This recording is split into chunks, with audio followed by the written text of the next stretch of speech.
అసలు కుంభమేళా అంటే ఏంటి? కుంభమేళా అనేది ప్రపంచంలోని అతిపెద్ద ధార్మిక ఉత్సవం. పురాణ కథ ప్రకారం దేవతలు రాక్షసులకి మధ్య అమృతం కోసం మహాయుద్ధం జరిగింది.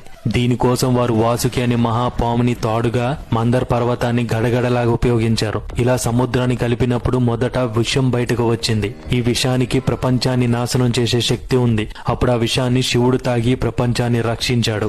అందుకే ఆయనను నీలకంఠురుడు అంటారు. తర్వాత వచ్చిన అమృతాన్ని అసురుల నుంచి రక్షించడానికి విష్ణువు మోహిని అవతారం తీసుకున్నారు. అసురులు మోహానికి ఆకర్షణకు బలహీనులుగా ఉంటారని తెలిసిన విష్ణువు అందమైన స్త్రీగా మారి మోహిని రూపాన్ని తీసుకుని అమృతాన్ని జాగ్రత్త పెట్టారు. ఆ సమయంలో అమృతం 4 చోట్ల పడిపోయింది.